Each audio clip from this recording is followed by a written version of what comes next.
That we'll start with who wants to start first? Okay, Bruce wants to start first, and then we'll take one of the Christians here. This is a duo, so we're going to have to do both of us together, and then both of you together, and then we'll take both of our Christian side. Okay, sounds good. Okay. Glad to see everybody here. I like talking off the cuff, but I screw up so much that way. I'm just going to go ahead and read from my script, and then during the discussion, I'm going to let it all hang out. Okay. So I'm really happy, first of all, that Dave has allowed us to combine our efforts and have this type of discourse. It doesn't happen everywhere, and it's definitely two different ideologies that we're talking about that we believe in, and I just really thank Dave for offering the opportunity to do this. He's a great guy. He's actually a pretty good swing dancer too.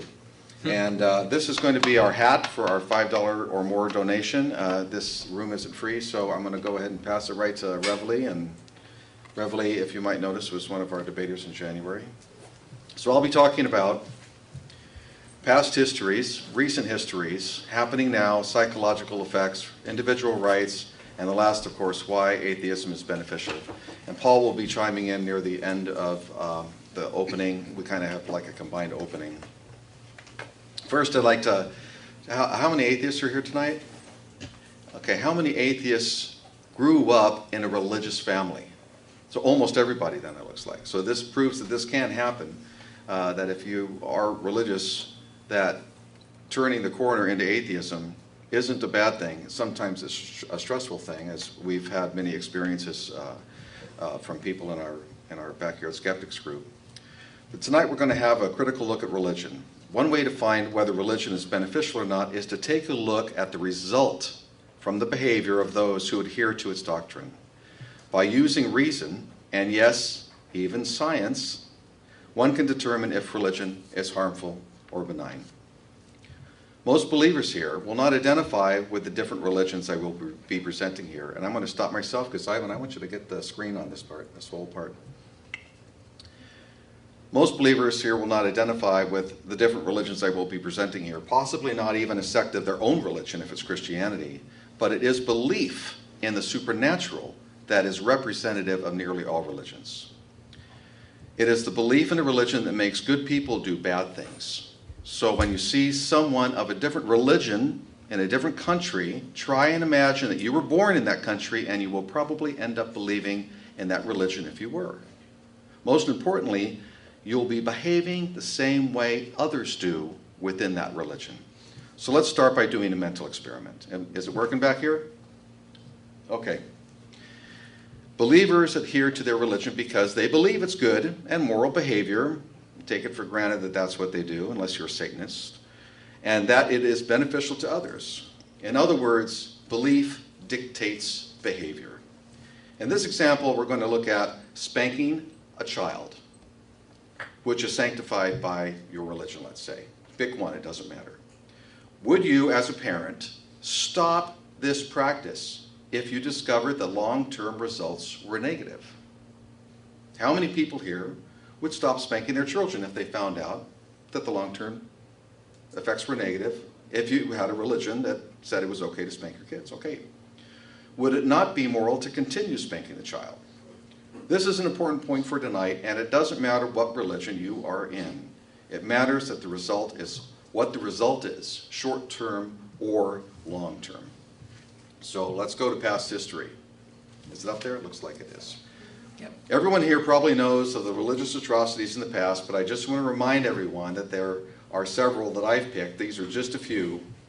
And remember, if you were there, you could have been persuaded, if you were part of that religion, to do these atrocities. If you weren't doing them, you would probably be killed by them.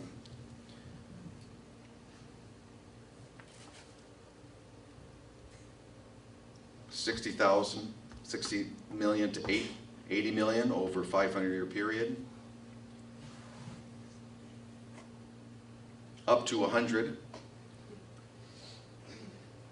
Sometimes 100,000 were killed in one day. Inquisition, a really hard one to say how many, but at least 3 million. Has anybody Does anybody know where the word thug comes from? 2 million. Indiana Jones. The Crusades, of course. 30 Years' War, that's quite a widespread. I did quite a lot of research on these numbers. So let's take a look at recent history. We have to pass these atrocities and take a look at the history that is happening just recently caused by religious beliefs. 914. At Jonestown? I had to put this one in. It's so odd, only 39, but hey, they're looking for aliens to pick them up, you know, from a comet. They believed it.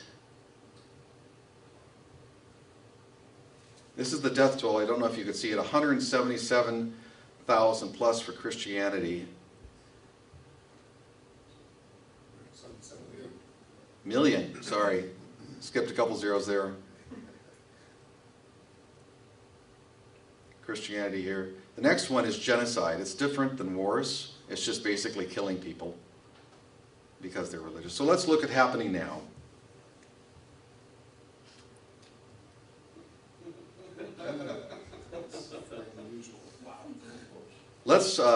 A charity is not judged on how much they do right. It's judged on how much they do wrong.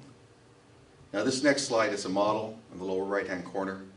Genital manipulation is happening now in many Islamic countries. Somalia has nearly 100% of young women mutilated at age 12. And there's a recent push by Egypt for fundamentalists to legalize this horrible practice. Child witches in Africa. The point is this: if you believe in the supernatural, you can commit atrocities and call them part of a religion. Uganda's happening now. I'm asking the Christians for a moment. Do you think that gays should be put to death for being homosexual? Do you think that they should be put in prison for being homosexual? Do you think that they should be put in prison for no act of homosexuality, just promoting homosexuality? Then why don't I see Christian groups saying they don't like this? I haven't seen anything, and I get 200 emails a day on this stuff. Condoms in Africa. I'm sorry, I pissed one up. Right to die. Everyone should have this right to decide when they want to leave this world.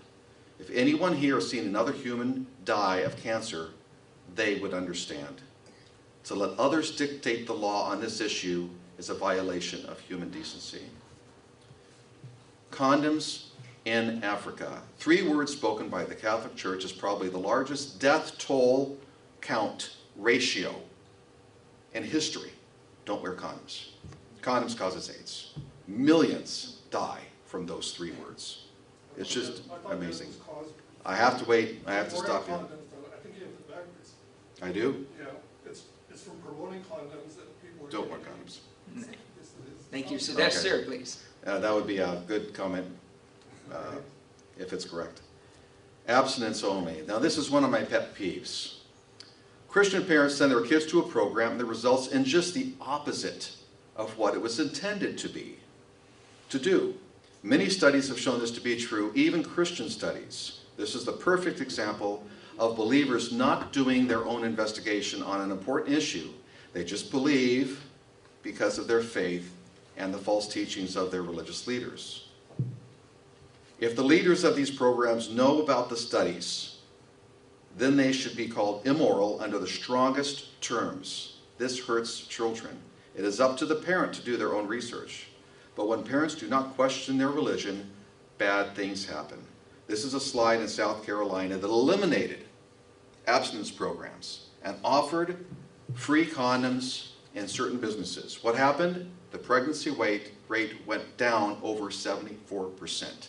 This is another unethical program instituted by religious organizations that are harmful to teens. Over $300 million and growing of your tax dollars are wasted on these programs.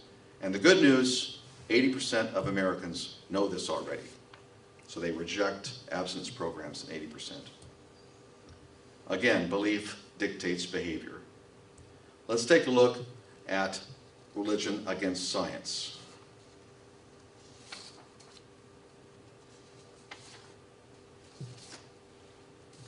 Oh boy. You see it here? Did you miss Here it is. Let's go over how the church treats new scientific discoveries and how much further we'd be along without religion to hamper us. Everyone knows what the church did to Galileo. In fact, any time that religion opposes a new scientific discovery, they condemn it. But soon after the discovery is assimilated into mainstream society, the church is forced to accept it or deemed too antiquated. An example, in vitro fertilization. Church was against it, now accepted. The age of the earth, still denied by creationists.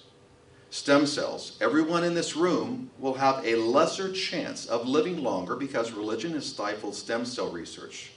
The longevity of all of us is currently and unfortunately dependent on the belief that a supernatural soul is created at the moment of conception. The best scientific answers raise more questions.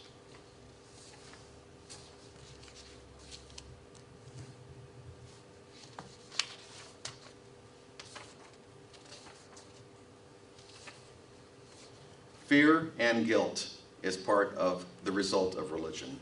I can't think of anyone who would want to be in fear of and love any God.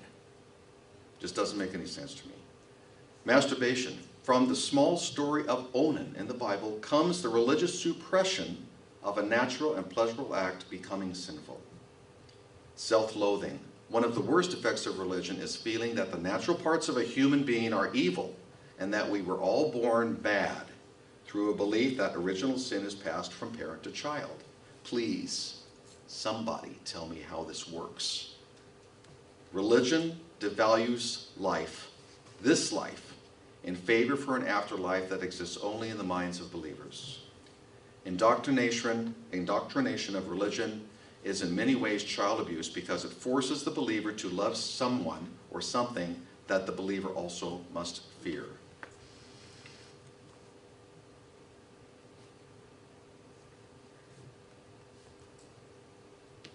There's also a latest psychological medical standard listed in the psychological book. I think it's called The DSM. DSM, thank you very much. That they have listed religious fundamentalism as a disease. The God helmet. Sorry. The God helmet. Oh, darn. Okay, here it is. Here's the God helmet. The God helmet can make the wearer feel like they have been touched by a deity, albeit with artificial means. Individual rights. Religion has always been against individual rights, but after some time accepts it into their belief system. They first call these events immoral, but the arc of morality curves to acceptance at the burden of those who first challenged an unjustified law.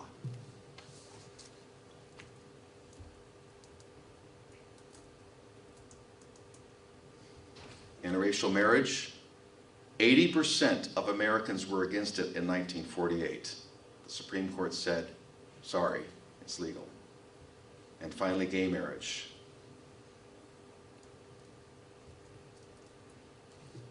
What happens when somebody is not able to marry and they're in the military with their partner's in the military? There's 43 federal benefits, most of which are financial, that is offered to heterosexual families, heterosexual marriages. If this isn't called hate, preventing another human being from getting the same rights that heterosexuals have, I don't know what is. They don't call it hate, but it looks like hate to me. No, you can't have the same rights I can. Why? You're gay, and your husband is gay. Is that right, husband, wife? Is that right? I think they're both husbands. I'm not sure. Let's go through some additional harms. Most people here probably don't know that there are 17 states in the U.S. that allow medical care for children to be withdrawn for only one reason. Can you guess? Yes, religion. There's hundreds, if not thousands, of deaths, many which are not reported because they're too embarrassed to report it. This couple had 2 kids. They prayed instead of bringing their kid in for a staph infection which could be healed by a shot within 1 hour of death. and their first child died. 1 year later, their second child died. Same thing, a different infection.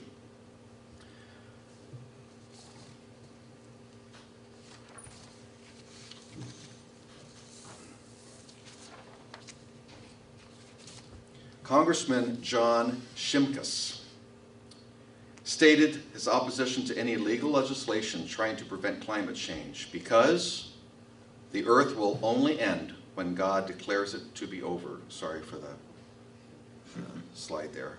Talked about fixing that. That, my friends, is the definition of a blind follower. He also stated the arrogance of the people to think that we, human beings, would be able to change what God is doing. The climate change is, to me, outrageous. The reason why Shimkus's quote is far more damning is because Congressman Shimkus is currently, and I messed that up, sorry, excuse me, is currently the chairman of the Subcommittee on Environment and Economy.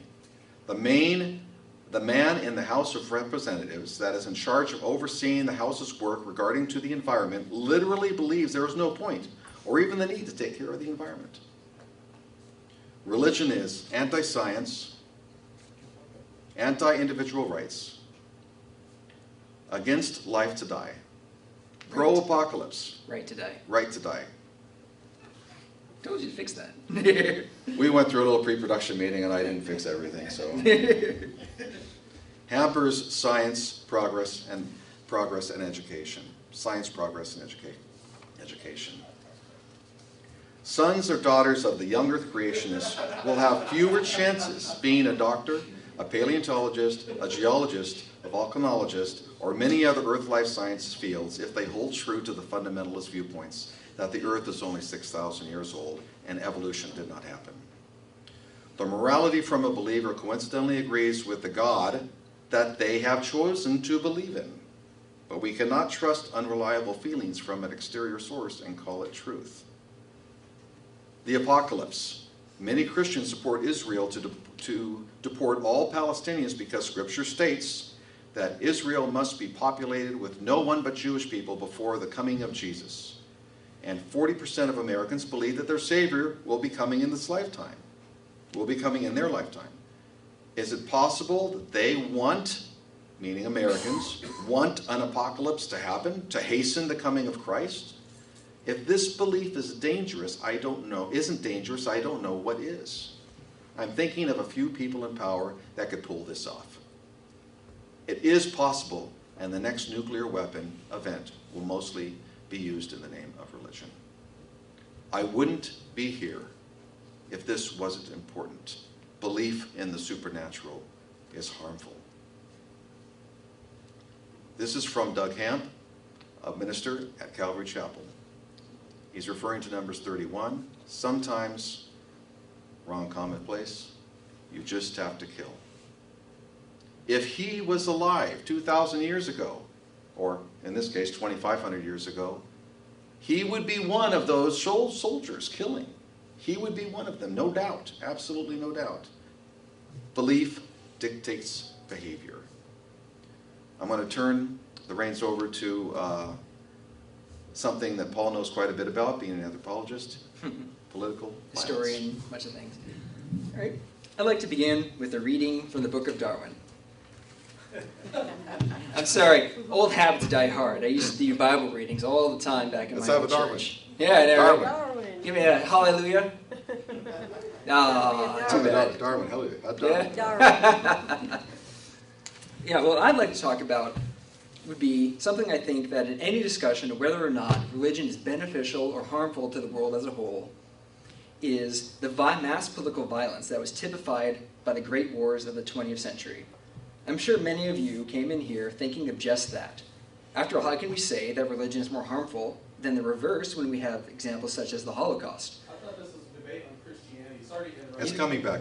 According to the question that I saw, at least that I was told about, it is religion beneficial or harmful? It's not just Christianity, although we certainly are talking about Christianity. I thought that, I don't mean to interrupt, but I thought the title was which is benefits society the most, Christianity or atheism? That's correct. We're going to explain that later. Okay. Yeah, there must have been some sort of confusion in disseminating the research topic because we were supposed to. But anyway, as I was saying, yes. Anyway, and we're not just the Holocaust, but what about the explicitly atheist Soviet Union, which killed some 20 million people in its purges, or perhaps the Khmer Rouge in Cambodia, which killed 2 million of its citizens, and how about the regimes of China and North Korea, which to this day continue to persecute free expression of religion. Now, it's critical to understand that these acts, while terrible, do not necessarily represent atheism in any way, shape, or form, let alone atheistically, religiously motivated violence. Indeed, one might argue that they represent a completely different problem, which is the tendency of humans to surrender their moral conscience in the name of supposedly higher power. Even though they don't have any supernatural character at all, we could even call it a state religion. I've often heard stated among creationists that I've met, or online, or anywhere really, that the Holocaust is a consequence of atheism. Now, after all, Darwin shattered our preconceived notions about biology, and the idea of the survival of the fittest drove racist ideology, and thus led to the mass eugenic programs in the early 20th century. Right? Except, when we dig into the historical record, we find that European anti-Semitism, which informed the racist ideology of Germany. Yes? You don't want to hit the table. Oh, of course. Thank you. Yes. And even though that European anti-Semitism, and especially German anti-Semitism, has a long and storied history, even the founder of the Protestant Church, Martin Luther, penned an infamous 65,000-word polemic titled "On the Jews and Their Lies." Among other things, this accused the Jews of the infamous blood libel, of them bathing in blood and filth, and it called for their forcible elimination because he did not believe that they were a fit race to be converted. And this led to a massive upsurge in German anti-Semitism that lasted all the way up until World War II. Nazis throughout the world referenced back to his work as an example of what they felt was a justification for their beliefs. Now, and this was allowing them to get in with the Christian majority. And in fact, Nazism itself embraced Christianity as a method of state control. And they tried and succeeded in many cases in dominating the institutions, usually by replacing priests and using their pulpits to spread its message. State control. That's the key to understanding the similar examples of persecution present not only in Germany, but also in the Soviet Union, Communist China, Cambodia, and North Korea. Quite simply, in a communist country built on the Stalinist model, there is no higher authority than the state. And since a religion proposes that there is a higher authority than the state, they automatically represent that state's absolute control. A person advocating for religion is, in the mind of a Stalinist, no different than the person advocating for democracy in a Soviet country. Both of them are given the same sentence of death or imprisonment for agitating against the church of state religion. Now, what if these nations had not been atheistic? What if they had been religious? What if they had acknowledged a power higher than the state? Can we blame the violence in atheism because these nations happen to be officially atheist? Remember, though, that even today, there are pseudo-medieval regimes operating in Iran and Saudi Arabia. These nations have hit the state to express into religion in order to justify their own persecution, not only of Christians, but also of atheists and Jews and more. And remember that Nazi Germany embraced and abused Christianity to motivate its people to hate.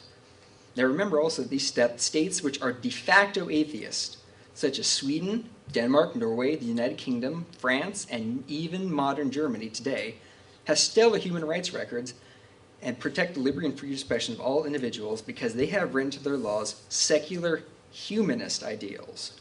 Ultimately, the problem isn't even atheism, nor is it a religion. The problem is when a state places itself above individual rights, when a state declares that it will elevate a religion, be it a supernatural or a political one, over the ideals of human rights and individual liberty, it becomes at once a humane force that destroys everything it touches. Okay, back to me for the closing on the opening. Thank you, Paul. You're welcome. Benefits of atheism. I'll talk more to your questions, sir, during the Q&A. Yeah, we have to eliminate some things to what people think atheism did in our opening statement. Atheism isn't a principle, cause, philosophy, or belief system which people fight, die, or kill for. There has never been a war with an atheist flag. Never. Not one soul, if I can call it a soul.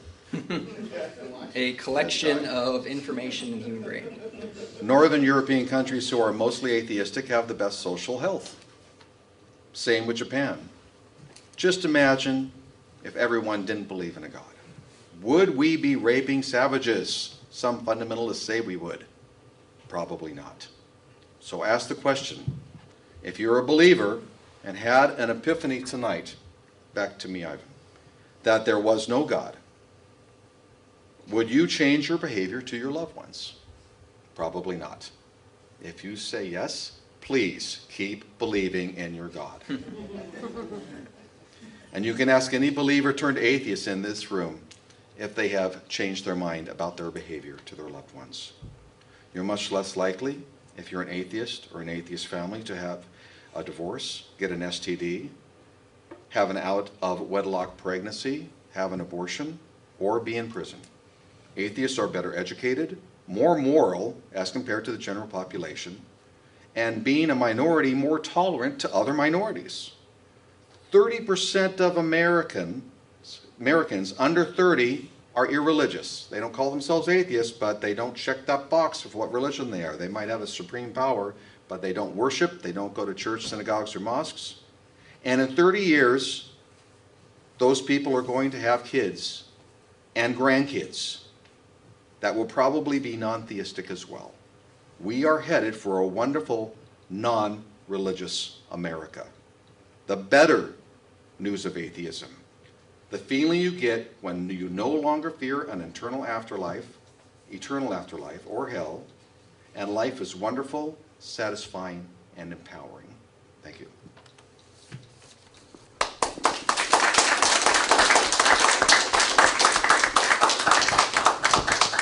Proceed the remainder of our time. How much time do they have left? Deborah? Just out of curiosity. Count 13, but Deborah? The time expired is 26 minutes and 14 Okay, that's about right. Okay. Now, which one of our Christian speakers would want to start? Sure, I'll go. Okay, Dave? It's all yours. Okay, can I stand? Does that work? Okay. So which has benefited society more? Christianity, which is the talk I'm going to give my talk on, or atheism? Well, from my perspective, there are many things that are an embarrassment for Christians. And I look at the Crusades, or I look at what people in the name of Christianity did to the Aztecs, or the indulgences by the Catholic Church. This is an embarrassment. But my argument is that Christianity innately is good for society.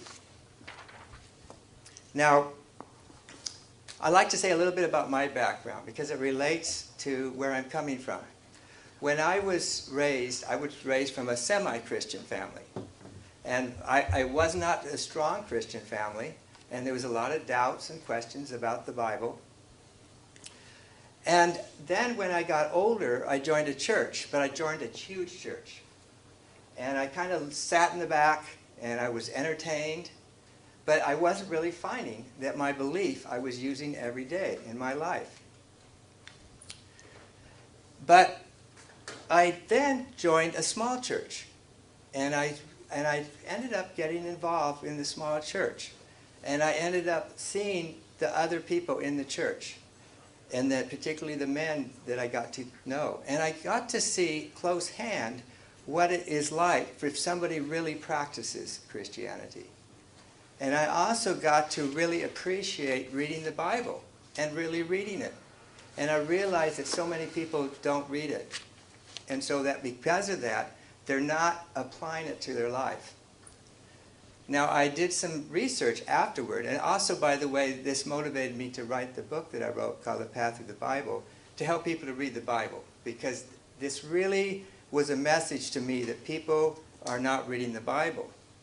Well, another thing that I learned when I did some research is I found there was a study done by the American Bible Society in 2013 of 2,000 individuals in the United States.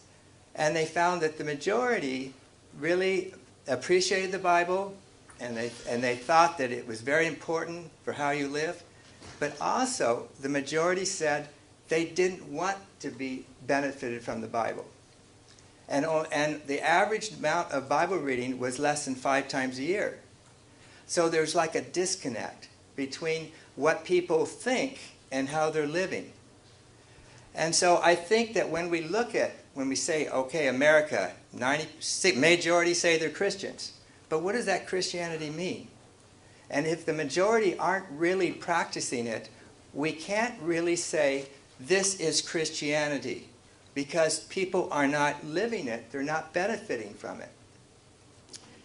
So, from my point of view, there's 3 key ways that Christianity innately is good for society. And the first is accountability. Now, with Christianity, you have accountability. We're accountable to God, and we're accountable to other Christians. And this is important. Now, one example that's showing that it's important, and some of you may have read the book Lord of the Flies. And this was about some young people. They were stranded on a desert island, and they just fended for themselves. Well, in this story, they became kind of like little monsters. And they even resorted to cannibalism in the end. Well, later, some adults came, and they kind of looked at what's going on. They were just shocked at what these kids ended up doing. But it was because there was no accountability. And I think that's one example of what can happen when we don't have accountability. The second example is when we have storms, we have earthquakes, we have disasters. What happens? Well, sometimes you see heroes, but you also see people taking advantage, and you see looting going on.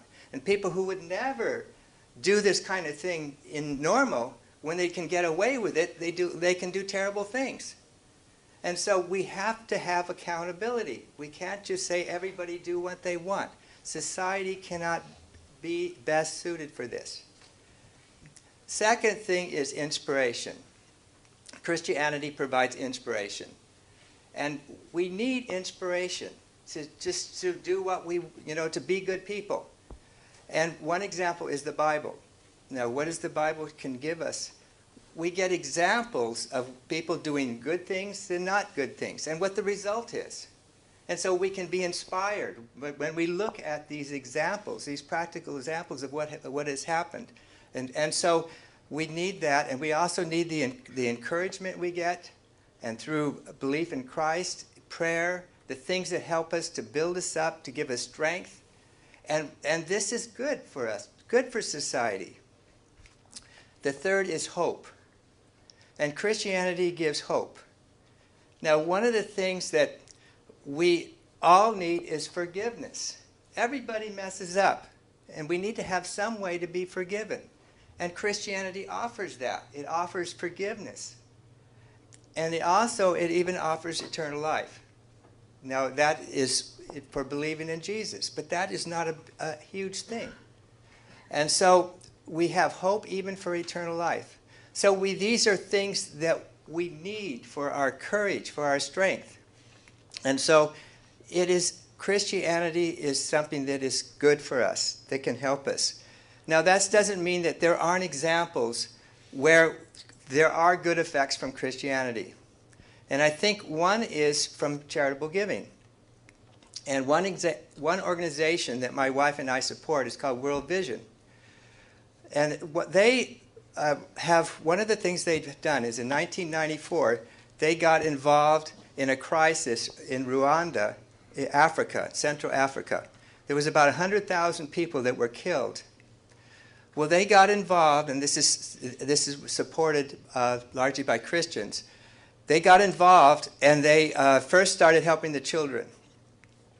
Then they set up a program so as there could be reunited of people that people could be getting together, that these problems were solved. It was largely tribes were infighting with each other, and there was prejudice going on. And so they made a 2-week program for people to get involved with to rehabilitate them. Well, it had such good success, the government, the new government, started adopting them themselves. And they've been there for 20 years trying to get things back into place. One other example that I think is really powerful, and that's called Teen Challenge. Now, Teen Challenge is an organization to help people who are on drugs, who are on alcohol, and their lives are just messed up. They're just shattered. And so they have a 1-year program to help them to get on their feet. And the results have been so powerful that the government has studied them to try to see, well, what's going on with this? Why did they get such good results, better than we can get? And they attribute it to spiritual, to Christ. And so, but they're having results. And so we can look at good results. There are good results. But all the same, no matter what we argue, we all can come back to Jesus. Because nobody can really argue against the way that life of Jesus. And even if you look at the Jewish religion or you look at the Muslims, they recognize him as a good teacher. And so, from my point of view, if we look at Jesus and we see how he lives, then we will see a difference that will make a difference as we practice that kind of life. Thank you.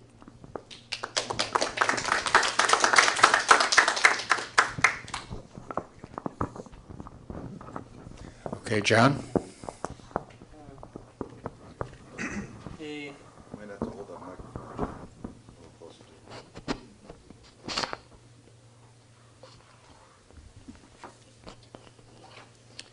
Christianity benefits mankind more than atheism does. First, I'll talk about how Christianity benefits people, how Christianity costs people, how atheism benefits people, and how atheism costs people. First, I'll have a little bit about my journey as a Christian and a few definitions. Christianity is beliefs and principles of Jesus Christ as recorded in the New Testament and the Old Testament where it's referenced. A Christian is a person who believes in Jesus Christ and has eternal life. Approximately 75% of U.S. adults are Christians, according to a U.S. Census Bureau survey. Atheism is a belief that the existence of God is not proven, therefore guidance from God in the Bible may not be from God. An atheist is a person who believes that the existence of God is not proven. They may acknowledge that proving the non-existence of God is very difficult. According to the same U.S. Census Bureau survey, 0.7% of the U.S. adults label themselves as atheists, and if we took in all the no religion and no answers, we might get up to 20%. My journey as a Christian, I was looking through some files that I have, and I came across a survey that I took for a Mensa membership in 1982. I listed my religion as Christian denominational, and I was interested in special interest groups, about half a dozen religions, but not atheism.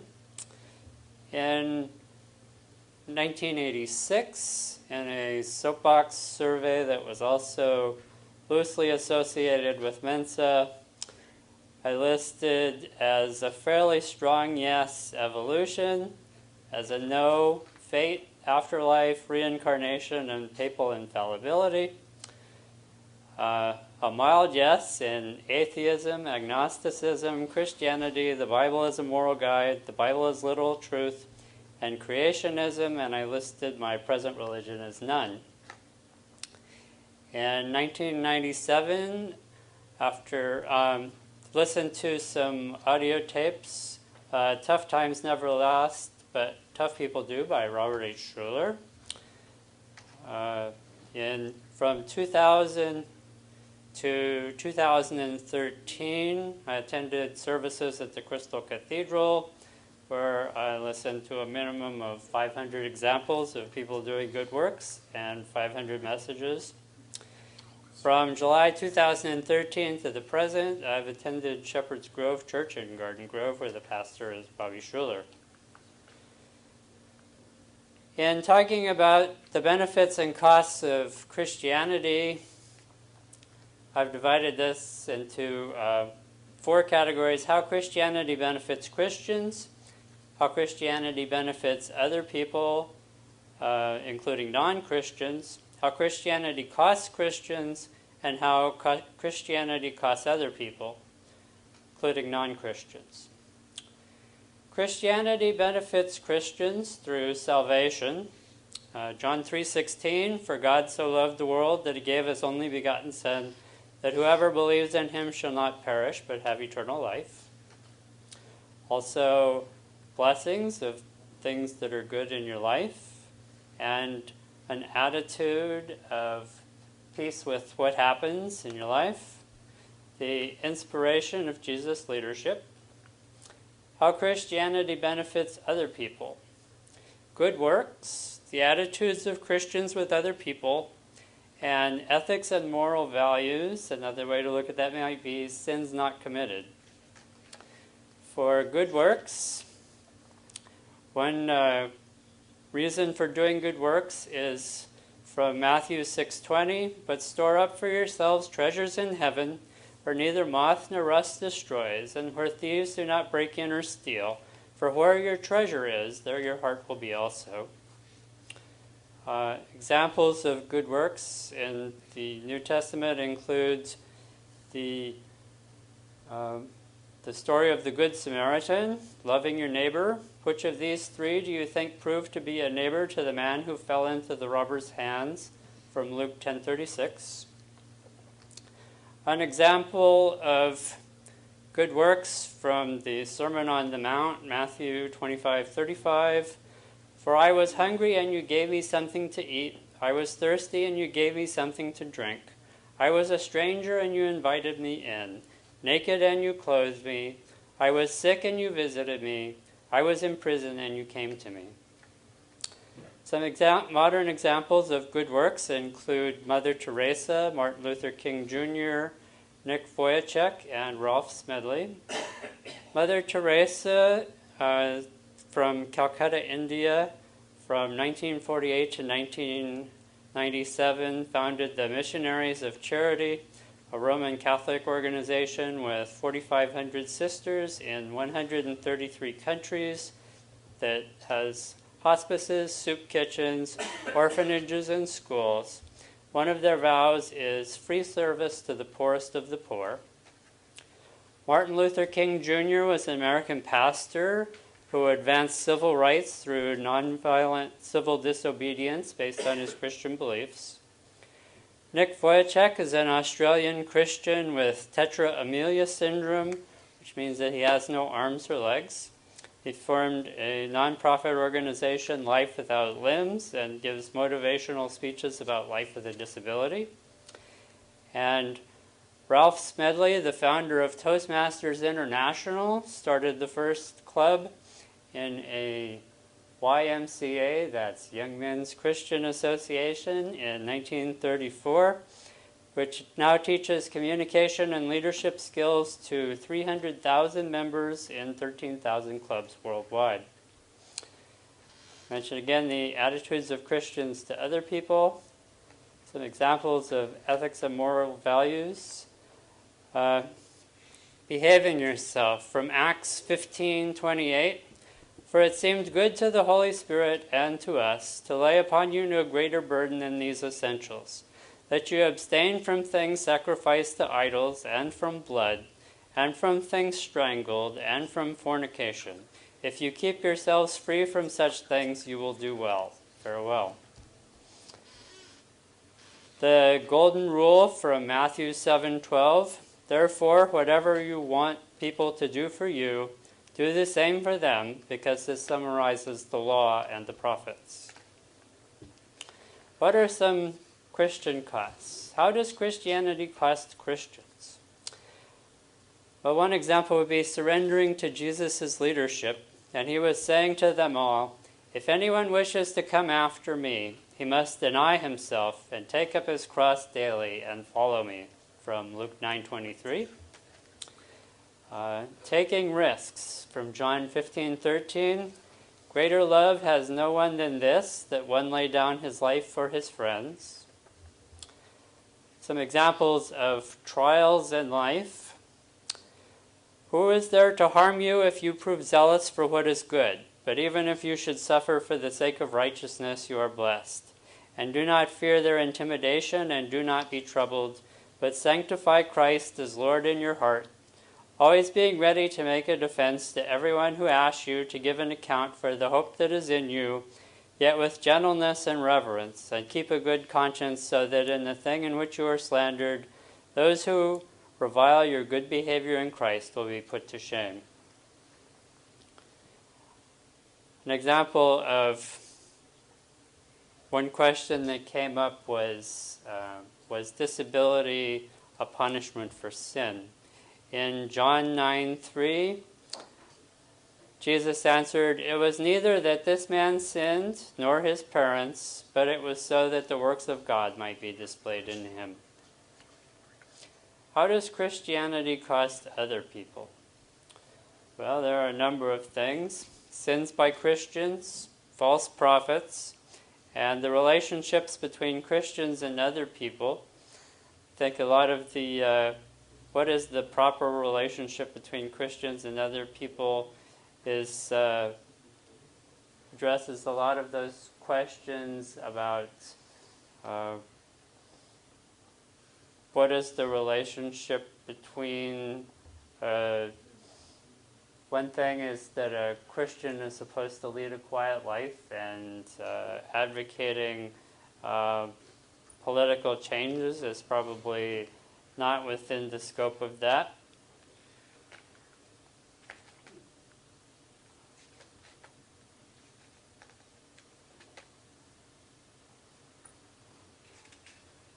One question that may come up is, why do Christians evangelize, and does it annoy some people? Well, possibly, but that's it's best not to do it for people who are going to be annoyed. And Jesus, from the Matthew 28:18, "And Jesus came up and spoke to them, saying, 'All authority has been given to me in heaven and on earth. Go therefore and make disciples of all the nations, baptizing them in the name of the Father and the Son and the Holy Spirit, teaching them to observe all that I have commanded you. And lo, I am with you always, even into the end of the age.'" Now, for the similar organization for the atheism benefits and costs, how does atheism benefit atheists? How does atheism benefit other people? How does atheism cost atheists? And how does atheism cost other people? One example of something where atheism benefits atheists is it promotes a value of independence, to think for oneself. An example of how atheism benefits other people. There are definitely good works by atheists. An example might include Warren Buffett, who is reported to be an agnostic. How does atheism cost atheists? Will they have eternal life? No. And lastly, how atheism costs other people. Fewer good works by atheists and more harm by atheists. Although there's been a great deal of discussion about the commandment, "Thou shalt not murder," there are other commandments that cause similar trouble in society. And they're not keeping the commandments to worship God.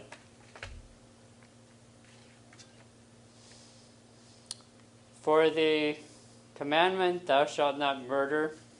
There are several categories: serial killers, false prophets like Jim Jones in Jonestown, and communist purges. Serial killer Jeffrey Dahmer made a big point of his atheism being part of how he could justify doing what he did.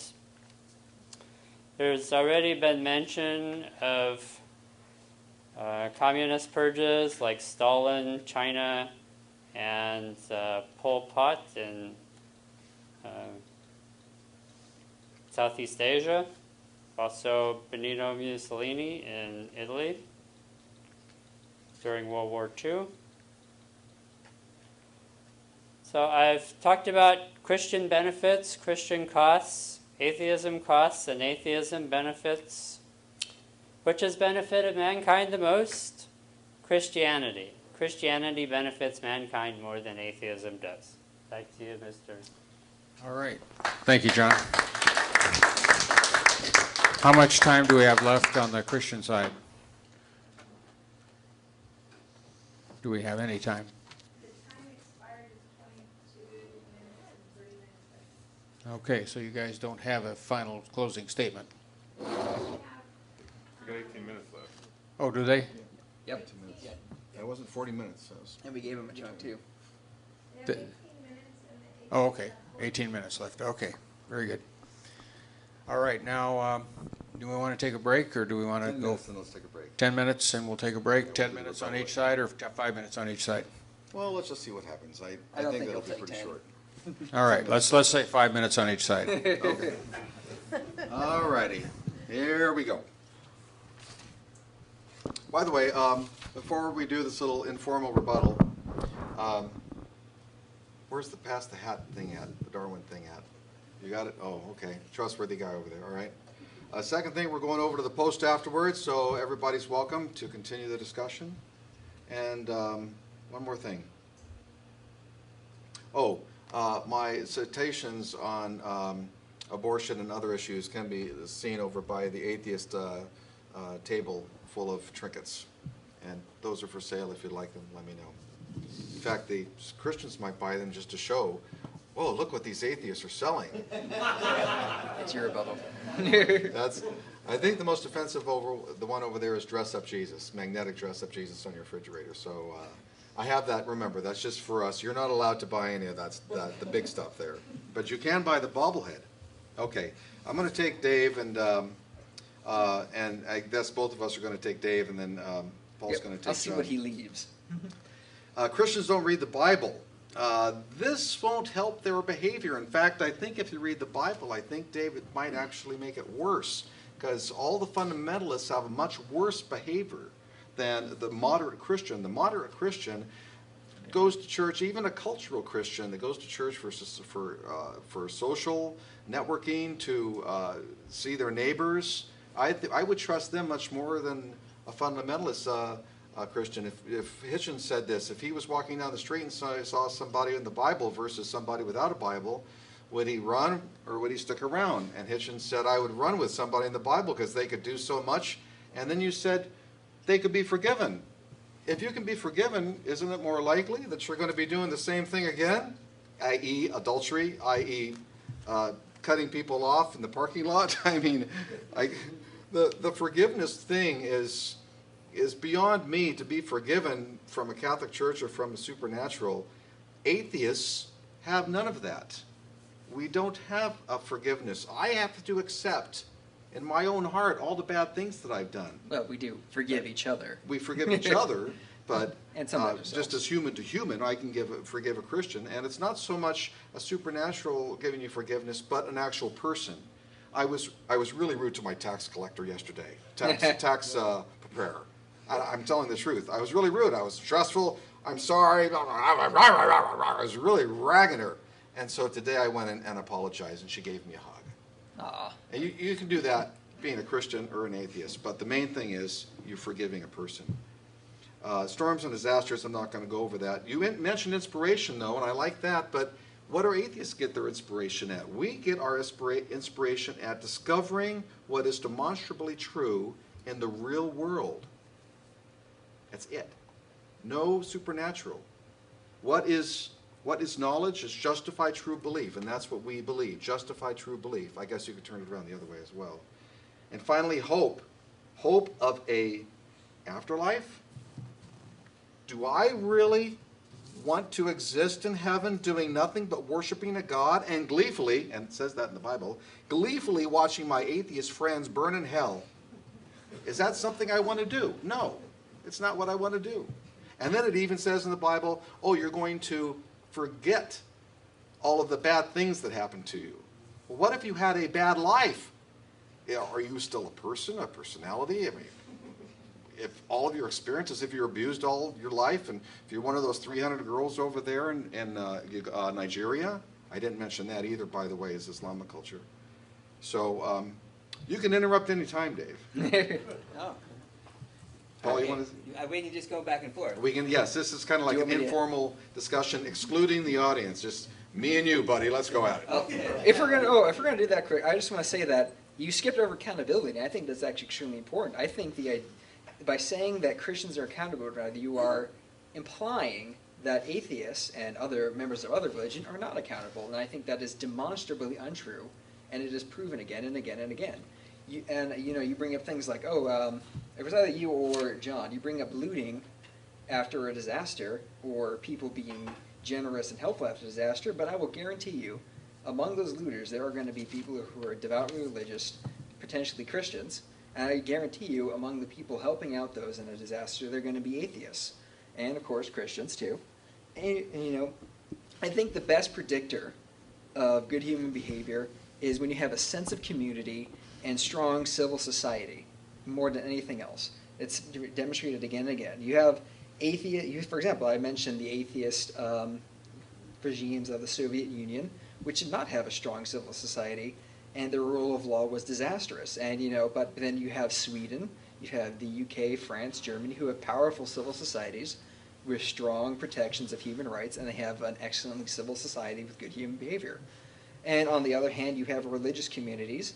There are thankfully no Christian theocracies anymore, but I can guarantee you, Christian theocracies were some of the most horrible places for anyone to live. And today you see Muslim theocracies, which are quite similar in that.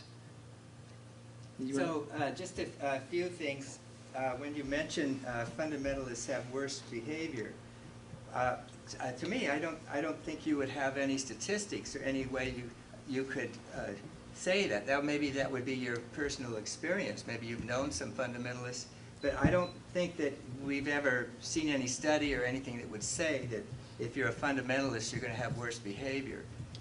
Another thing is when you say that you have accountability, I think that there's one thing that you don't have is a book like the Bible. You don't have a book that says what truth is for you. You basically decide yourself. So I think it's hard to say that you have accountability if you can't say, well, what is the accountability? You can't really say where it's coming from. But Christians, we have a book that says this is the Ten Commandments. These are ways we have a moral compass that we can go by. Look at the countries. Oh. This is just us. It's just us. Sorry. Yeah, if I may. I got it. Oh, yeah, if I may on this one, we do not have Save it. one book. Sorry. We have many books. We have philosophers, we have humanists, teachers of many sorts, and we can get to a point where we can say that, yes, this is what we believe to be excellent behavior, and generally humanists all across the globe will come to an agreement, all the way back to Confucius, who I disagree with on many points, especially his patriarchy problems, but he did, in fact, advocate many things that Jesus of Nazareth later didn't advocate himself. He stated the golden rule several centuries before Jesus was ever a twinkle in God's eye, or whoever it was that happened to sire him. Yep. Yeah, indeed, Buddha. Yeah, Buddha. And even without recourse to supernaturalism, we can become accountable to each other and to our own personal consciences, which we do not necessarily believe require a God to exist. Well, I would disagree to some extent, because I think you probably can say, I know many atheists who do that, but I don't think there is the atheist church that meets and says, okay, this is what we believe. I think if you were to talk to 100 atheists, you wouldn't say, well, okay, I believe in this person and that person and that person. I think they'd be all over the map. The only atheist you will find who disagrees with the idea that murder is wrong is either going to be a Stalinist communist who believes that the state has the right to execute whoever it wants, or it's going to be a crazy person who can't really be held accountable for their actions to begin with. And of course, actually, I was thinking of serial killers. I was thinking of Timothy McVeigh, who was a Christian fundamentalist murderer. And if you're talking about fundamentalist problems, you have 17 states in the United States right now where it is legal to deny your child medical attention for religious reasons. And that is a humongous problem. I don't have the statistics with me right now, but I could probably find them for you. And then fundamentalism also involves the suppression of women. It involves the suppression of science. It involves the suppression of civil liberties. For example, just recently we had a Supreme Court case which decided that a township that decides that it made a good faith effort to find people of other religions and did not find them can have an invocation of a religious invocation. And we've already seen many examples around the country where towns will just assume that they only have Christians of a certain, even sometimes Christians of a certain sect, like Baptists in North Carolina, and they will refuse any right of anyone else to speak invocations. And they will put, they'll put the Ten Commandments in front of their, their city halls, and they will refuse atheists putting humanist plinths or other things, and they will refuse. And in fact, we were just talking about charities. Atheist charities have been refused by religious organizations solely for the purpose of them being atheist. And all these sorts of things, I think, add up to a consistent pattern of abuse whenever you put religion over individual rights. I might add to that one thing. You said one book. Yes, we do believe in many books, but one thing you'll find atheism, and I think it's a general acceptance that we believe in the consensus of science, not one guy, not one scientist, not the perpetual motion machine guy over here. We believe in a consensus of science. If it's 50-50, we don't believe either way. But if that airplane has a 99.999 success rate of flying, because the consensus of scientists have shown that, which is pretty easy to see, we believe that. Same with medicine. With reservations. One thing I think on that is, I think that science can be very prejudiced, and in particular, they don't accept that a God can be considered. That's actually untrue. The problem with science, essentially, regarding to supernaturalism, is that it has never been demonstrated in any laboratory experiment that supernatural influences exist. We are currently have no evidence, and we cannot presume that it exists without a documented scientific evidence. Well, I think one of the biggest evidences is the second law of thermodynamics. That oh dear, well, you've probably gone over that before. We'll go ahead. But I'll say it again because I just think the fact that things go to chaos, and I think that the fact that in a closed system, Dave. Yes, we agree with you. Yes, not in an open system with okay. energy. In fact, I'm going to jump ahead of this one really quick. People creationists will cite the second law of thermodynamics. Yes. The atheists have had over 10 minutes. Oh. Oh, okay. We've only had 3 minutes on this. I think we'll open it up. Go ahead. Okay. What do you think? So anyway, my feeling is that many scientists will not even look at God being considered, and even though we have amazing things like DNA and how that can be constructed, and all of this order that's in the universe, but to say, well, this happened by chance, just because we want to sound scientific. I think that that's being prejudiced in even thinking and giving a consideration that there could be a God that could be behind things. So, John, you have some things you want to add. I think the only thing I want to add is that what we don't consider is the possibility that there are probabilities that are longer than a human lifetime.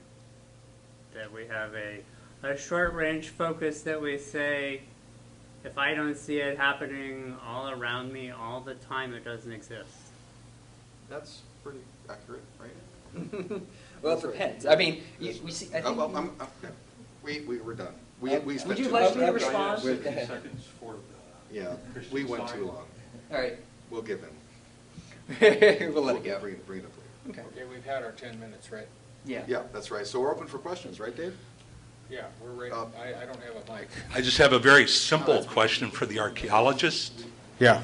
We have an archaeologist on the panel. Okay, let's take a Anthropologist, 10-minute go ahead. break Anthropologist. even before we better. start with questions. What do you think?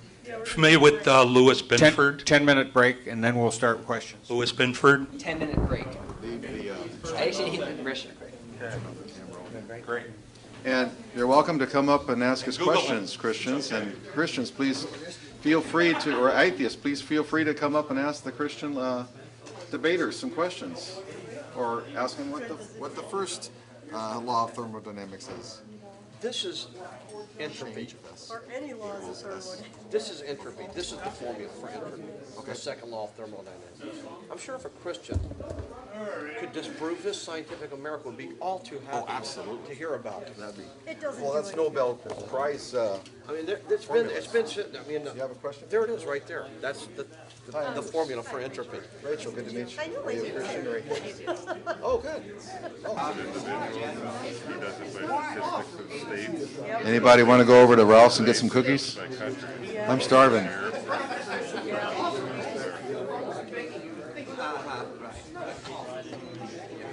Okay, while we're waiting, I'm going to go through this right here. What do you got? A $3,000 donation to, you need a pen? A $3,000 donation to, from an atheist group to a soup kitchen was returned. Deborah, is our 10 minutes up? That's because they scribbled out a God we trust in them. Okay, Q&A, Dave, you're going to remember, Dave, please remember, Dave, right? Try to be a moderator, you mean? Okay. All right, we need our people back up in front here for the question and answer time. Mr. Moderator? Yes, Deborah. Since these are 1 to 2 minute periods, I'll put the green on at 1, 1.5 and the blinking 1.5, at 2. and then the blinking at 2. Okay. The green at 1 minute, the yellow at 1.5, and the yellow blinking, which since our red light doesn't work, is at 2 minutes. And you're going to have to moderate that because They can't see it, so I'll let you know. All right, we can have statements or questions directed towards either side, and we'll start with Dave. Yep, simple question for the atheists. The question is, why have you not given a single formal citation for any claim that you made in an emotional manner? My question again, why have you not provided one single bibliographic citation for assertions that you have made during this debate? I guess you missed out on my announcement. All the citations, most of the citations are over on the table. You can go and pick one up on the way out. And I could produce citations if needed. Okay, because here's the issue. At least the Christians made it very clear to distinguish between their opinion from their experience and those bibliographic citations so that they were all traceable. We don't have any proof that the biblical citations are true. So But you could check it. That's the purpose of a bibliographic citation, correct? All right, sir, you have an additional question? What we're talking about here is what Christianity is. Christianity is based upon the Bible, so if you give a citation, at least it's Christian. You may not believe it, but that's I guess, demonstrated. Dave, what I'm, Mr. Rose, Mr. Petrose? Dave Penrose. Pedrose. Yes, Dave, you can have citations from any of the other religion texts as well. So take your pick. If they conflict with yours, that means you have just as much claim to anything than anything else, than any other religion. Okay. Our next question. When I was coming here, I thought I got the flyer and it said Christianity and atheism, which benefits mankind the best, or which? All right. Wait, I'm not done. Now, go Wait ahead. until he comes back. Okay, sure. Yeah, we're taking a discussion break Hey, here. let's do that afterwards, guys. Let's do that afterwards. Hey, Bruce, Excuse me, sir. This guy has a question. let's do that afterwards, Bruce. Okay, that'll be something for after the meeting or next Okay. door. But yes, that was a good question, Dave. And now your question. When I came here, I got the flyer. It said Christianity and atheism, which benefits mankind or society the most. I got the email that said society the most. And your opening arguments or opening statements, you went to many different religions, including Roman Catholicism, that Christianity doesn't accept Roman Catholicism. We think that's a cult and a false religion. That's a whole different Jesus. That is incredibly Say it again. Yeah. That So Christianity yeah, does Chris- not accept Catholicism. Is that Yeah, what you just said? no. We don't accept That Catholicism. is- It's a false religion. You started quoting. Let me make my statement and then go ahead and respond. And also you cited genitalia mutilation. That's Muslims. That has nothing to do with Christian. You kept on using religion. You never used the argument of Christianity, and you were looking at quotes. You're looking at different aspects of different religions, which was far from Christianity. And as far as I'm concerned, atheism is a religion. When you have a belief and a faith in that belief, and humanism is a religion also. That's a religion. That's a belief system, and you have faith in it. That's a religion. Atheist is a religion just like bald is a hair color.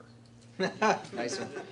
Okay. But anyway, my question is why did you guys it's like a straw man in a way? Why did you guys bring up quotes from all different kinds of religions, the Inquisitions, the 30 Years' War, which was Roman Catholicism? That's not Christianity. Okay. That's not biblical All right, Christianity. That's a different Jesus. All right. Anyway. All right. First of all, I do not acknowledge the validity of the notion that Catholicism is not part of Christianity, as will the vast majority of Catholics who firmly believe that they are Christian as they accept the birth and resurrection of Jesus Christ. Second of all, I personally was misinformed about the topic, but I still stand by everything I said because the fundamental point here is that belief in the supernatural, belief in a higher power than human rights is always damaging. And of course, I will say that I believe that Christianity, and I will include Catholicism in that because I firmly believe that it is part of Christianity, Christians don't believe is that. responsible for a significant amount of harm. Christians don't believe that. So A subset of I don't Christians care what don't. Catholics believe. They have a false religion. They worship That the is Pope. offensive, sir. Please. They say All it's right. infallible. Sir, Yeah, next one, please. You have this. You haven't. I will say this in reference to the title. Bruce and I discussed this, and I know that's what he wanted, but I said, It was my mistake, and I apologize. we- Maybe didn't get the flyer. There's the. yeah, not really. he got the flyer. The but- idea from where I presented was that it's belief that is dangerous, and I just gave examples of other religions. Christianity killed the most amount of people. If you saw 3 different graphs there, which you could check out yourself.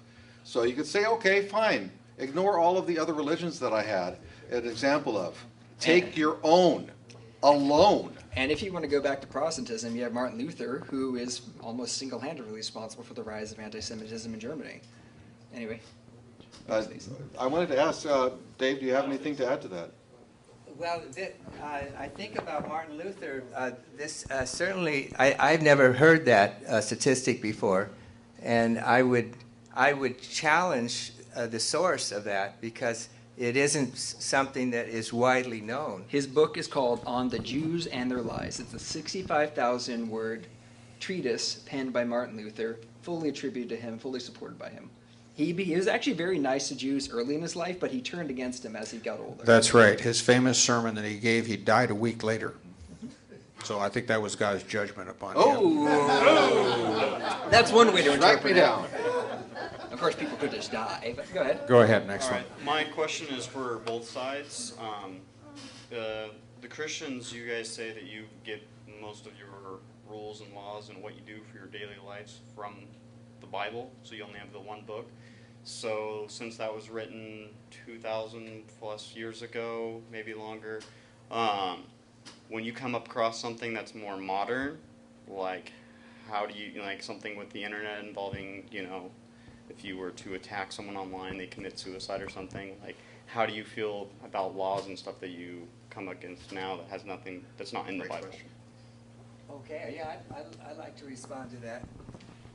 I found that there's so much of the Bible, even though it was thousands of years ago, it still is relevant. There's just examples that I can apply, even though it's in a different setting. To me, the most amazing thing about the Bible is it was written over several centuries by many, many different people, but that there is so much uniformity that there is. That to me is one of the biggest reasons why I believe it's from God, because how you could get a uniform book from thousands of years and many different authors, I think that's a miracle in itself. I'd like to respond to that, Dave. Mm-hmm. Where is something substantial in the Bible that cannot be misinterpreted? As you know, the Bible can be misinterpreted 1,000 different ways. Every single verse can. Where is E = MC squared? There are as many sects in Christianity. Where as you're saying, as the stars in the where sky. is some demonstrable thing that I could say that really is prophecy that hasn't been misconstrued or edited Or in the self-fulfilled, Bible? like Israel. Okay, I'll respond. I think that one of the biggest problems is that people don't read the whole Bible. They take pieces here, they take pieces there. They take one verse that says, oh, that means that Christianity favored slavery, and they take another verse there. You have to read the whole Bible, because it's like everything leads based upon other things.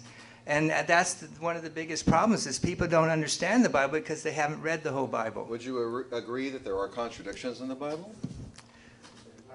I would say not that you would, that would be significant. No, I wouldn't say there are. The thing is, you have to read the whole thing. Bible, though. You have to see how it's all, how it all fits together.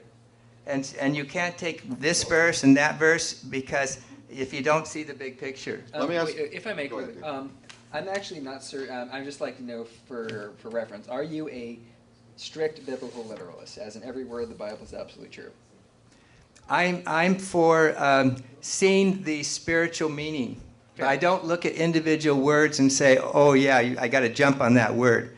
No, I think you have to see the spiritual side of it. And basically, it's a spiritual book. It's not a scientific book. It's a spiritual book. Its purpose is to help us spiritually, help us to live a better life. That was not the objective, is to say that the earth is flat or it's round, or all different things that have mistakenly been brought out of proportion. Okay, let's go to our next question. I tipped off the other side, so I'll be just as generous on this side, I guess. And that is, Speak closer to the mic. I'm sorry. My observation so far is that the belief systems have been conflated with the people that supposedly practice them, and what's being discussed mostly is the people who practice them instead of the belief system itself. Good point. Are you familiar with the No True Scotsman policy? I'm not done with my question yet. Of course, go ahead. I'd like you folks at this side and then at this side to comment as to whether or not your conclusions would stand if, in fact, we were discussing the tenets, if we may call them that, of Christianity and the tenets of atheism, and which one of those sets of beliefs has benefited society the more.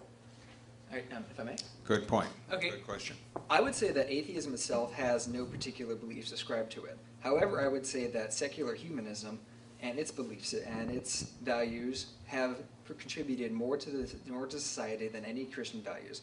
I would cite as my examples the United States of America and all de facto atheist countries such as Sweden, Norway, United Kingdom, Britain, France. We can all acknowledge that these are powerful countries which have powerful records on human rights. And I think that this is not because of Christianity. I think this is because of a strong tradition of enlightened secular values. And I'll add to that all religious countries in the world have a much less societal health. If you're talking that Christianity has benefits, or any religion has benefits to any country, it's demonstrably true that it does not. Even by the state of the United States. Each state, the more religious you are, or the more religious the state, now this doesn't mean causation, but the more religious a state is, the less economic fatality they might have, even by the county and even by the city of a state.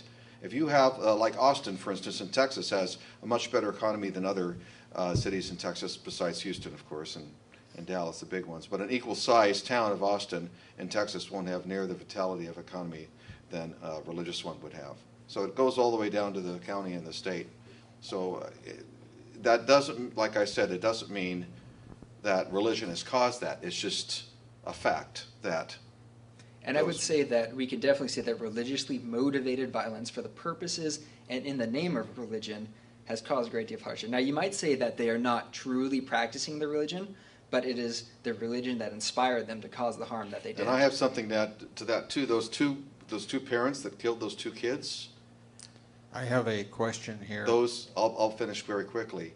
Those are true Christians. We need a cameraman. Those are true Christians because they did not Where'd our bring, cameraman go? oh, There he is. they did not bring their child to a medical center. They relied on prayer. Every Christian that I said, oh, they're not that type of Christian. They're not my type of Christian. They're not Christian. They were the truest of Christians. Oh, I'm going to pray for my child. That's where I bring up the no true They're an Scotsman. Abrahamic All right. parent. Well, right? that's why I bring up the no true Scotsman fallacy, because if you say that, oh, because this person did not act in this way, they are not truly a Christian. Yeah, that's a not. It's that's easy to get out of it that way. You have any response, Dave, to that? Right. I think that you have to look at what what Christianity says, and you have to say, what it's saying, is this good for society? You have to look at what it offers. That's not going to do it. That's not going to make people behave better. Interpreting the Bible a jillion different ways, reading it more, is not going to help people behave better. Do you think it's going to? Well, I think it is more than reading it. It's practicing it. They were practicing it. Well, they're not practicing it right. They No, were. Right according to whom is the issue. I mean, According to whom? It can be interpreted. Nowhere does the Bible say to go out and kill people. Nowhere does it say to do like Hitler Several did. times, in fact. The flood. Pick your favorite kid. Well, and throw how them about around. how about the many times the people of Israel went out and committed mass genocide against their neighbors, and they they slaughter them in and take them. I'd like to have Go another ahead, sorry. question, actually.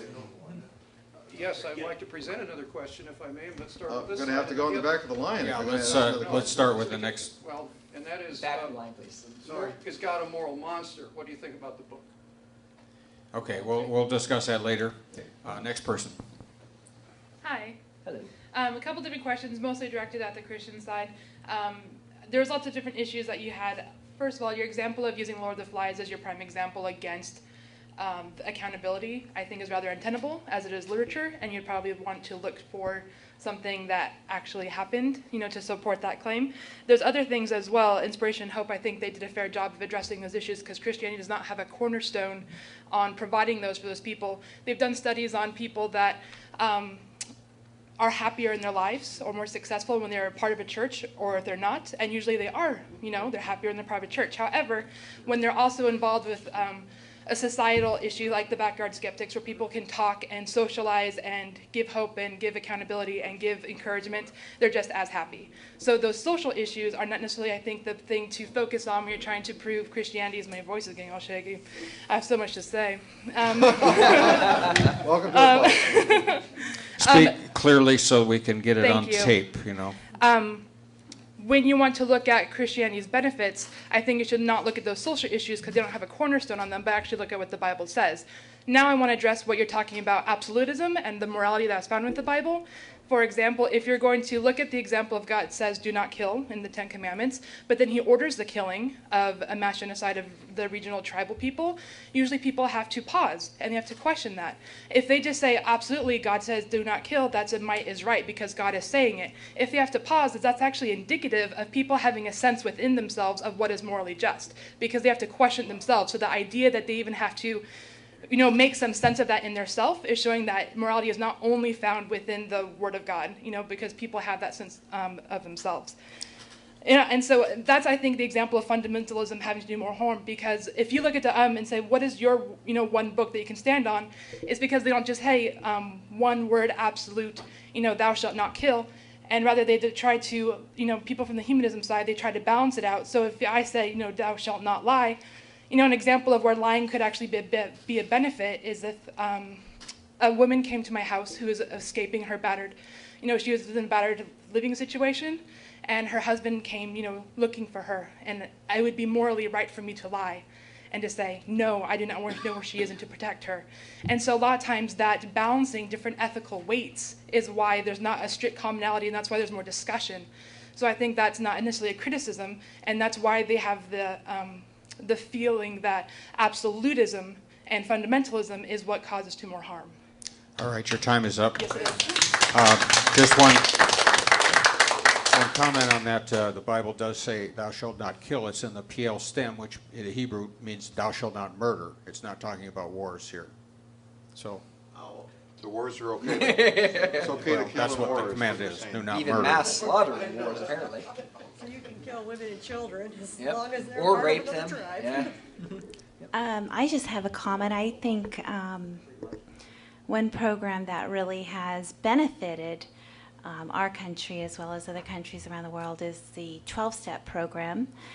And whether it be God, higher power, or anything else other than yourself, it is taken from the preamble of our Constitution, and so that you do understand what it means to be united, and also through that unity to understand what love is, and through that love and what virtue is, and through that, then we understand who God or our higher power is.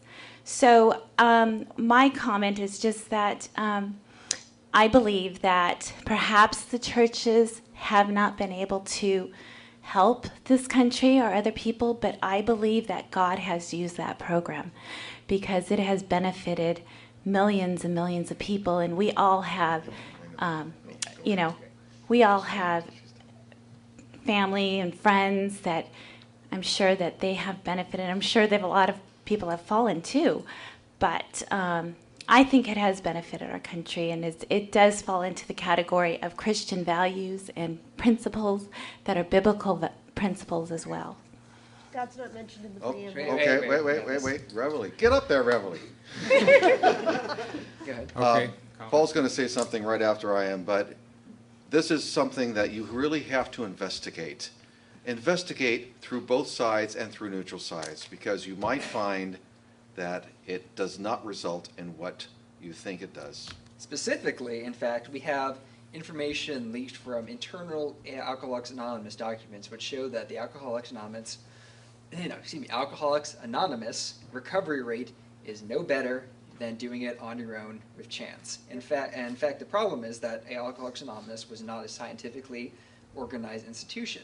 And in fact, there are recently scientifically studied and organized institutions to recover from alcoholics and from alcohol and other substances, which have demonstrated much higher effectiveness than Alcoholics Anonymous. Second, if you'll notice, the founders of this nation were not Christian. They were deists, which believed that there was a non-personal, non-interventionist, non-interested God, and that was before the time of Darwin and the idea that the Earth was old. And these guys got their values from the Enlightenment, from secular humanist ideals. Some of us would debate you on that subject, but Not very well. We already did. we would win. Very nice. Do you have any response to that? Not even closer. I just think that, yes, Absolutely. you're right, it is an individual decision, and whether or not you want to, the only obligation is to want to stop compulsively whatever the addiction Yes, but if is. statistics, So- we go and by it works. statistics. It We- works it if works you for if some. you do it. It works for some people, I agree. Please. But Yeah, it works for statistics are just as there. many people going cold turkey. Next, please. Perhaps. Do your research. Don't trust us. All right, next. Don't listen to us. Do your And research. I would agree that is not a Christian group necessarily anymore. So, Okay. Whoa, wait a second. Whoa, guys. Whoa. This is a civil discourse. Is this thing on? Not Yes, a it is. civil discourse. yeah, you might want to raise that up a little so most of you people are a little taller, so you can speak into it. I'm not sure how you do that, but I know these discussions can be emotional, So let's just try to answer We're having fun questions here, so. And listen carefully with no interruptions, please. Okay, I noticed that the Christian side asked for a study to verify an anti-religious statement made by this side. So I would ask of the religious side, is there a study that shows your religion is true? And I ask that because, obviously we know the answer, but I feel like there's a feigned respect for facts on the Christian side. Can I answer that? Hey, Dave, he has his own mic, you know. Oh, okay. Is that mic working? That's John's mic. Okay. Okay, I'd like to share again the one I gave about Teen Challenge. And I've seen that they have done some really fantastic things. And they have, the men who could go there, they are become so much changed lives that I've seen. And I think, and even the government is studying them to try to see why they have such good recovery rates. So I think that that's another example where, and one of the reasons I think is because they're have such terrible conditions, they're in such terrible shape that they are really open to being able to benefit by a spiritual recovery. And so they really shine. They really are different than most people, because most people don't get to that low level that they really can change. But these people do change from what I've seen, and there really is significant difference. I'd like to comment on that, Dave. What you made a good point, and there probably is some significant change in people, but I want to look at all the other religions. Hinduism, Buddhism, do they have the same programs? Do they operate the same way in a supreme being? Do they have the same recovery rates? And if so, and secular, of course. And if so, it doesn't matter what religion you're in. Therefore, Christianity does not benefit. Because if all the religions, and I don't know about the study, I'm just kind of guessing, I'm putting my foot out there. If all of the religions have equal amount of recoveries from all their SOS or their 12-step systems, then the supreme being does not matter, because they're all going to these different ones. That's hypothetical, because I've never heard of a Hindu challenge, and I've never heard of a Muslim, Neither recovery. have I, but it would be a sure interesting study. I mean, they certainly aren't doing very good in their marketing if they are. The only ones I've seen are Christians. Christian organizations. Well, let me put a hypothetical to you. If there were studies of 12 different 12-step programs in 12 different countries with 12 different religions all coming up with the same result, would you say that Christianity is no better than a secular one? I wouldn't make a blanket statement, but I would probably be curious to look into it. Okay, I'll give you that. Fair enough. Good deal. All right, next person. I have two bones to pick. One, and this is always. In fact, you want to give your name as you come through? My name is Bruce Mayberry. For the tape. My name is Bruce Mayberry. And one is and please don't be personally offended, but the way you shrugged off the murder of 170 million people is, you're embarrassed? Oh, I'm embarrassed 170 million, Dad. Really, the Germans, the modern German people, you mentioned Adolf Hitler, they run from that. They run from it. They're embarrassed. They're ashamed. They separate themselves. Why don't Christians? Why don't the religious people? But my other bone to pick is this. In my experience with all charities, all soup kitchens, all religions, all 12-step programs, all of these rehabs, I'm sure Teen Challenge, although I don't know, but all of them require that you give them a shot to proselytize you before you get fed, before you get the help, before you get the thing. To me, that's not a charity. That's a marketing scheme directed at the down and out. And please show me where I'm wrong. Please show me how a soup kitchen that makes you listen to Jesus before they feed you is not a marketing program directed at the hungry. Well, I think, first of all, Teen Challenge they do not emphasize giving food and that kind of thing. It isn't set up that way. Talk about soup kitchens then. Well, that would be like Salvation Army.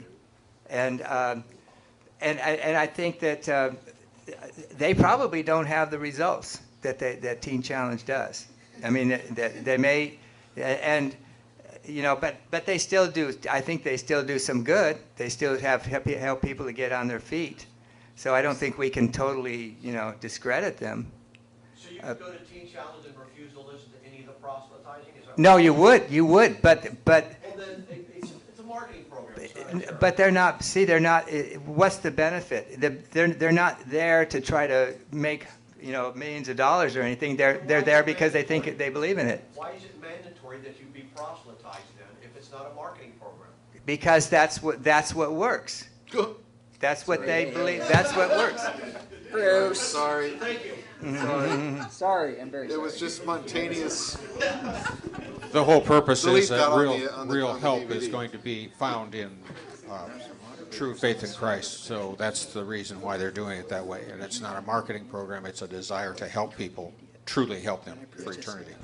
Go ahead, next person. Hi, my name's PJ Corona. Hello, PJ. Hey, thanks you guys for having this. I really have enjoyed it. This is the first one I've ever been to. Yeah, So- speak into the mic so we can hear. If you can hear me. I have just a statement, being I don't even like the term atheist because it brings some connotations or some preconceived ideas, but I don't believe in belief. And from people that I notice that believe that, they seem to be much, some people, most people who are like that, who are skeptics, I would use the word skeptics, seem to be more, in my experience, seem to be more knowledgeable about religion, politics, science, than people who are spiritual or even religious. That's just a statement I'd like to make. The two questions I have for you are one for the Christians and then one for everyone is, number one, as a Christian and understanding and knowing the history of the Bible, why don't most Christians, including yourself, speak and read Hebrew and Greek? If that was the language that those were written in, and you're relying on someone else's interpretation of those languages, and your almighty soul depends on it, it would seem to me that it's very important that you actually learn those languages and understand it yourself in the original text. My second question is, do you believe, does evil exist? As in, does evil actually exist? Satan, anything like that? Okay. Dave's going to defer to me. I had 4 years of Greek and 4 years of Hebrew in seminary. I've taken several semesters of Hebrew since then. We would translate word for word King James Bible, New American Standard, almost word for word translation. So if you can, in fact, Christianity was a very evangelistic religion to start off with, and that's why we've got literally 25,000 different, we call it minuscules, or the gospel in New Testament in other languages, because they were trying to get it out to the other people so that they could reach them in their own language. Most people aren't going to spend the time to learn Hebrew. I understand. It seems like a pretty important thing to do if your soul depends on it. Well, no, your soul doesn't depend on being able to understand Hebrew. It's. What if you make that? So you're letting someone. So as a Christian, if you don't understand Hebrew, and you misinterpret the Bible because you read the James version, when you go to the gates, is God going to say, "Well, you speak English. I'm sorry. You didn't spend that." It seems very, very. King James is written in 6th grade English. It's at least what used to be 6th grade, and so anybody can understand it, and the words convey the same meaning, even though you may not have I'll a take word that, for Dave. word. So I know this is getting. I sent Luke 19:27, look it up, red letter words, and I sent it to 7 different ministers. I think that Jim Paplin was one of them. And I said, please interpret this verse. There was no nothing before it spoke to this particular verse, nothing after it. It's kind of like written in after it. It looked like a scribe just kind of scribbled it in there. And I got back 7 different responses. 7 different responses from 7 different ministers. Do you think, as a Christian, that any religious leader has it right? Many of them are secret atheists, too. Do you think that any religious leader has it right? What church are you going to? Walk across the street. Ask them. Do they have it right? The Bible Maybe you'll interprets get a different itself. answer. Which verse was that? Luke 19:27. Would you Jesus quote it says, for us? bring all those before me and have them slaughtered before me. And there's nothing before or after it. It's the parable of the minas. It's actually after the parable of the minas. But it's just a weird-ass verse. Sorry, streaming audience. All right, next person. That's not 6th grade English. My other question, I have another. Do you believe evil exists? Oh, well, come on, come on. Back in the road, back in the line. No, answer when I was on the mic. Go ahead, please. Okay. Once again, Dave Dana Bashan. My question that I was leading off with, then I'll raise it again, is have you heard of the book, Is God a Moral Monster? And if so, what would be your comments? First this side, then this. Hey, Dave? Okay.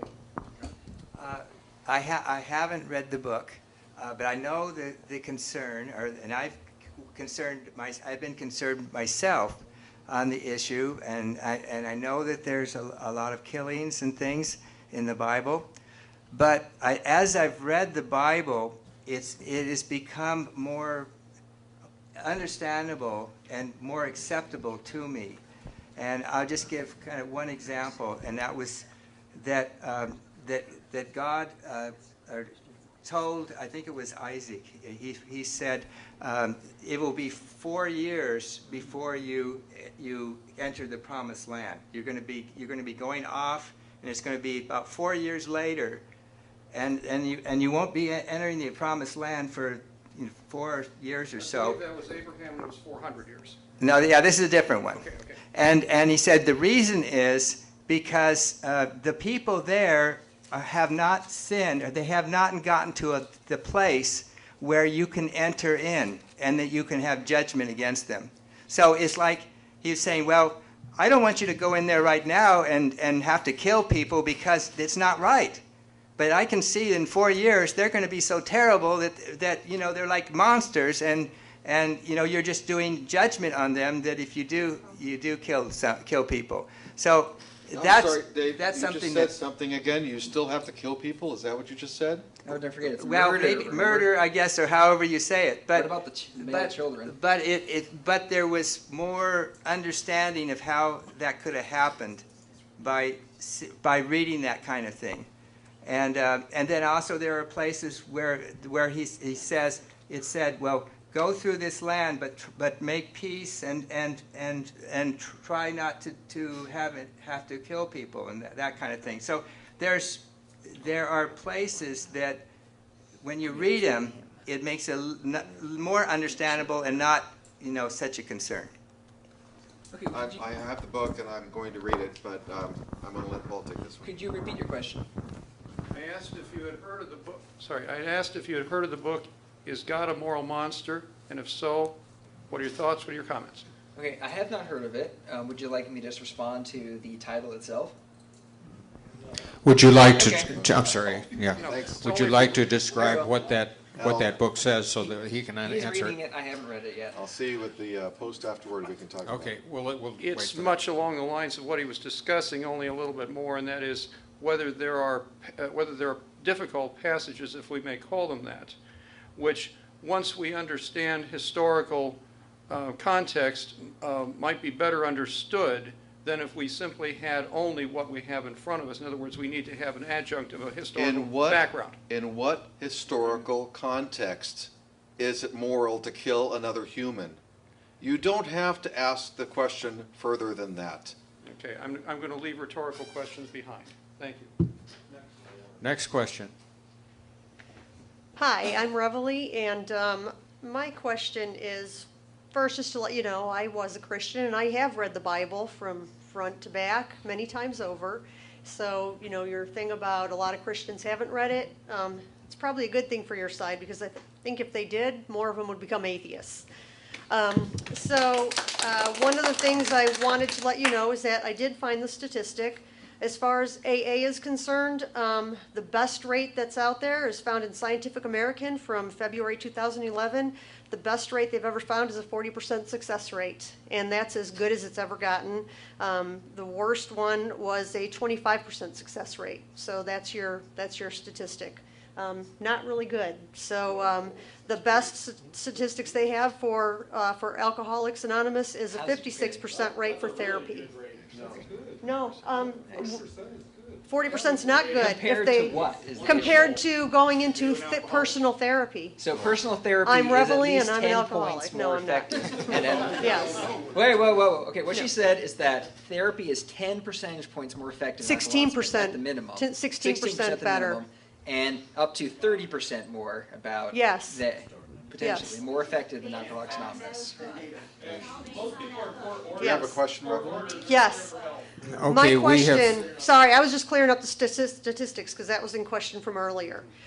My question essentially has to do with the fact that after having read the Bible, and this was when I was a young kid because I read it thoroughly when I was between 7 and 9 years old. And even as a kid reading it, I found contradictions. And they were confusing for me then.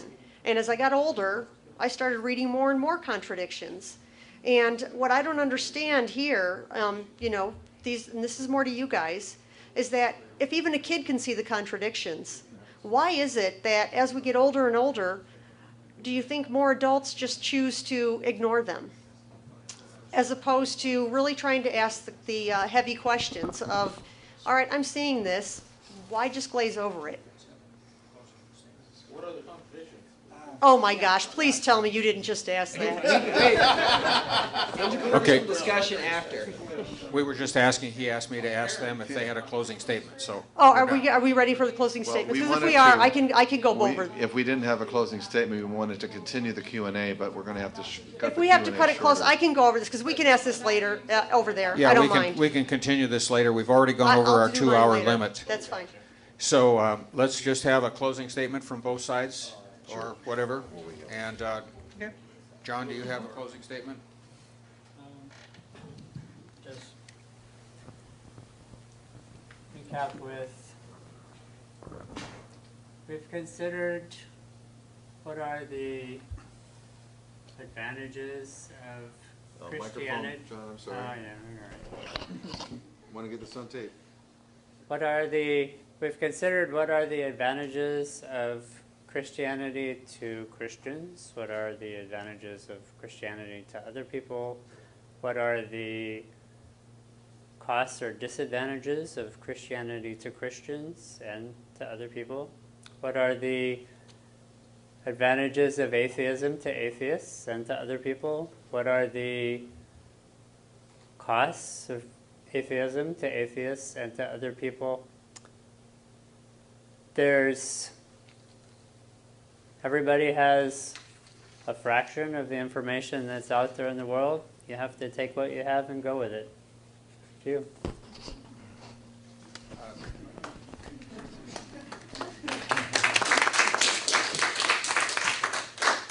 I would like to go back to what I felt were my major points, and that's what Christianity has to offer. And I think that we have to look at that and see, is it something that we want for our lives? And I think the first was accountability.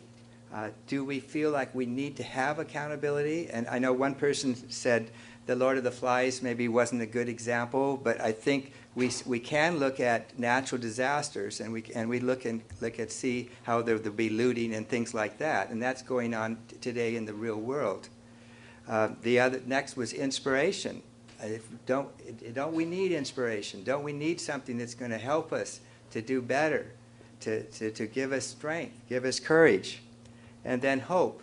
Don't we need hope? Hope that God has something to offer us, that there is a purpose in our life, that we're not just going by our life and we're going to die and that's it. That's not much hope to me. To me, that's hope. If you believe your life has a purpose, and also believe that we have been told what the purpose is. We have been given a sign, which was Jesus dying on the cross, and I think that that's a huge sign, and nobody has ever found the body of Jesus, and so it was a huge sign, and so we have something. And so I think we have these things. We have accountability, inspiration, and hope. And so that's why I'm a Christian, and that's why I think Christianity offers something to society that's stronger than atheism. Okay. Our atheists, do you have a closing statement? Yes, please. I'd just like to say that I think it is important that we all maintain, that all, me included, maintain a certain amount of humility in our lives and in our approach to the world. I could be wrong, anyone here could be wrong, and I will freely admit that if presented with evidence. At the moment, though, I feel confident in saying that I derive my hope, my inspiration, and my accountability from the beauty I see not only in the world but in each and every one of my fellow human beings, from this country to other countries and of generations that have been and yet will be.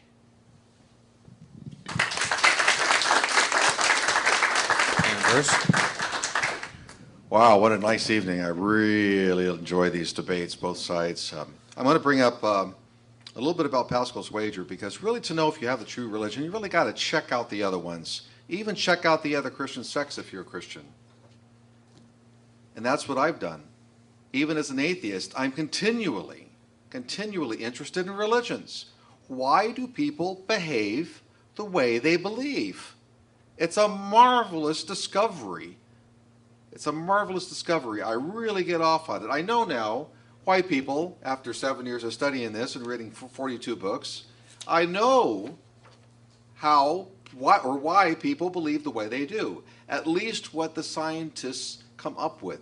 That doesn't mean I'm right. Like Paul said, I could be wrong. But what I see demonstrably in the real world that I live in is that religion is not beneficial to society. It has a couple little benefits. That's great. It is more charitable than atheists. That's true, because atheists don't have the social structure that religion has. But what's going to happen in another 30 years when those 30% of young people are going to be grown? Then we're going to have a whole different set of secular charities. Secular charities, I looked it up. I didn't have time to put it on the screen. Secular charities are growing exponentially. It's going to be a wonderful world when I'm dead and my grandson is living in a less religious world. People are going to be looking closer at what really counts in this world. And what counts is scientific consensus. Not one guy, not 5 guys, scientific consensus. In the past, science was wrong a lot of the time.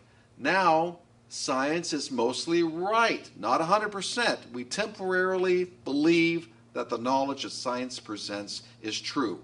If another guy comes along tomorrow and comes up with a better theory, we test it out, and all the other scientists say, no, he's wrong, and we test it out, just like tectonic plates movement.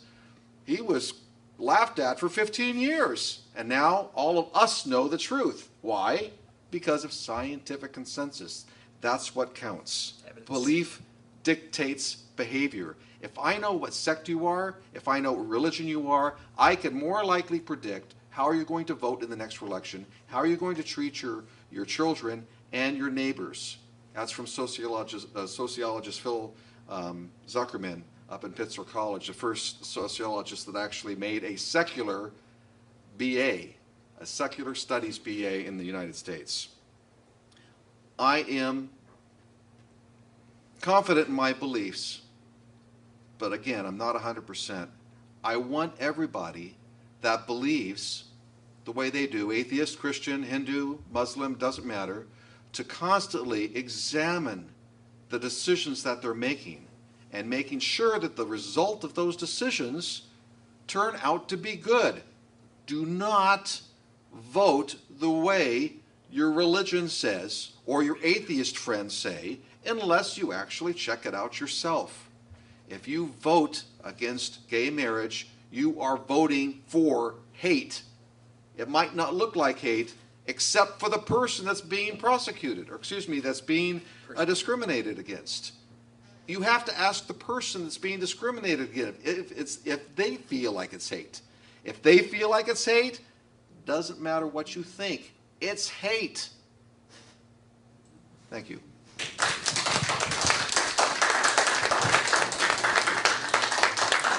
All right. Well, thank you for coming. Thank you, Bruce. Thank you, Paul. Let's go to the post and have something. And we're dismissed. Who's buying the first beer?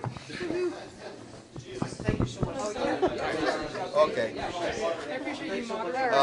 For all the atheists in the house, I have an announcement for all the atheists in the house. Liz, Would you like to apologize for your earlier statement? we have just confirmed that the person who put up the billboards, we put up 15 billboards 2 years ago over a 14-month period. He's interested in putting up more billboards. Ooh.